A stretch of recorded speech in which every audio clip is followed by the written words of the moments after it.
ವೇದಾಂತ ಕೇಸರಿ ಬಿರುದಾಂಕಿತ ಮಲ್ಲಿಕಾರ್ಜುನ ಮಹಾಸ್ವಾಮಿಗಳು ಕೃಷ್ಣ ಕಿತ್ತೂರು ಗ್ರಾಮಕ್ಕೆ ಆಗಮಿಸಿ 75 ವರ್ಷವಾದ ಹಾಗೂ ಬಸವೇಶ್ವರ ಮಹಾಸ್ವಾಮಿಗಳು ಪೀಠಾಧಿಕಾರ ವಹಿಸಿಕೊಂಡು 25 ವರ್ಷ ಹಿನ್ನೆಲೆಯಲ್ಲಿ ಹಮ್ಮಿಕೊಂಡಿರುವ ಅಮೃತ ಮಹೋತ್ಸವದ ಜೊತೆಗೆ ರಜತ ಮಹೋತ್ಸವದ ಹಿನ್ನೆಲೆಯಲ್ಲಿ ಶುಕ್ರವಾರ ಭವ್ಯ ಶೋಭಾಯಾತ್ರೆ ಸಂಭ್ರಮ ಸಡಗರ ನಡುವೆ ಜರುಗಿತು.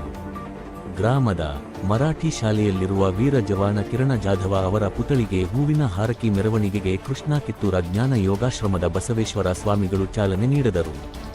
ಮರಾಠಿ ಶಾಲೆ ಹನುಮಾನಗುಡಿ, ಗ್ರಾಮ ಪಂಚಾಯತ ಮಾರ್ಗ, ಐನಾಪುರ ರೋಡ, ಲಕ್ಷ್ಮೀದೇವಿ ಗುಡಿ ಮೂಲಕ ಗುರುದೇವಾಶ್ರಮ ತಲುಪಿ ಸಮಾಪ್ತಿಗೊಂಡಿತು.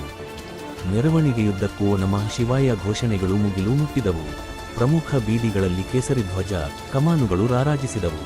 ಕಟೌಟ್, ಬ್ಯಾನರ್ಗಳ ಹಬ್ಬದ ಕಳೆ ಸೃಷ್ಟಿಸಿದವು. ಮೆರವಣಿಗೆಯಲ್ಲಿ ಸಾವಿರಾರು ಮಹಿಳೆಯರು ಪೂರ್ಣ ಕುಂಭ ಹೊತ್ತು ಬರೆಗಾಲಿನಲ್ಲಿ ಹೆಜ್ಜೆ ಹಾಕಿದ್ದು ಭಕ್ತಿಯ ಪರಾಕಾಷ್ಠೆ ಸಾಕ್ಷಿಯಾಯಿತು. ಮೋಳೆಯ ಹಲಗೆ ವಾದನ ಮೆರವಣಿಗೆ ಆಕರ್ಷಿಸಿತು. ಜಾಂಜ್ ಪತಾಕ್ ಆಕರ್ಷಿಸಿದವು.